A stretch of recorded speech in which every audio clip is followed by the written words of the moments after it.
BCS bank, NTRCA, SSC, HSC পরীক্ষার জন্য সমাজ সম্পর্কিত খুবই গুরুত্বপূর্ণ ৫০টি প্রশ্নোত্তর, যেগুলি বিভিন্ন প্রতিযোগিতামূলক পরীক্ষায় এসেছে এবং ভবিষ্যতে আসার সম্ভাবনা খুব বেশি। সমাস ৫০টি গুরুত্বপূর্ণ প্রশ্নোত্তর, তত্ত্ব ও প্রয়োগ। ১. সমাস কাকে বলে? উত্তর: পরস্পর সম্পর্কযুক্ত একাধিক পদের এক পদীকরণকে সমাস বলে। ২.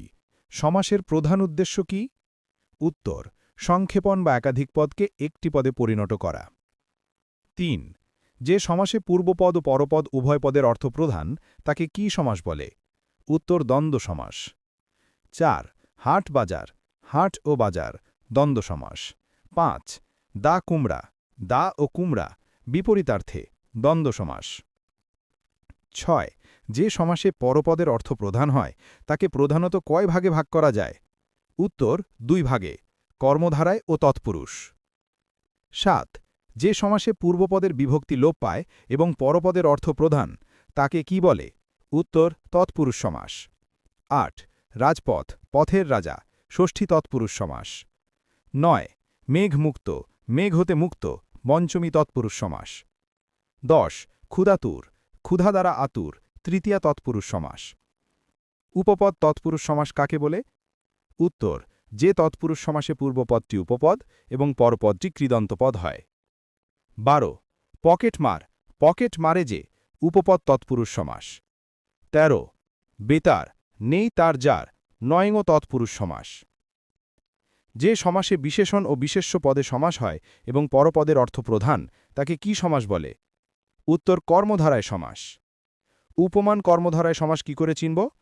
উত্তর: ব্যাসবাক্যে উপমান পদের সঙ্গে ন্যায় শব্দটি ব্যবহৃত হবে এবং এটি বিশেষণ ও বিশেষ্য, যেমন কাজল কালো। ১৬. কাজল কালো, কাজলের ন্যায় কালো, উপমান কর্মধারায় সমাস। ১৭. মুখচন্দ্র, মুখচন্দ্রের ন্যায়, উপমিত কর্মধারায় সমাস। ১৮. রূপক কর্মধারায় সমাস কাকে বলে?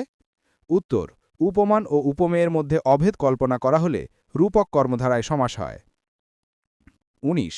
মন মাঝি, মন রূপ মাঝি, রূপক কর্মধারায় সমাস। সিংহাসন, সিংহ চিহ্নিত যে আসন, মধ্যপদলোপী কর্মধারায় সমাস। ২০. নবান্ন, নব্য যে অন্ন, সাধারণ কর্মধারায় সমাস।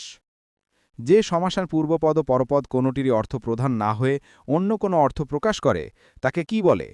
উত্তর: বহুব্রীহি সমাস। ২৩. পীতাম্বর, পীত অম্বরজার, বহুব্রীহি সমাস। ২৪. নীলকণ্ঠ, নীলকণ্ঠজার,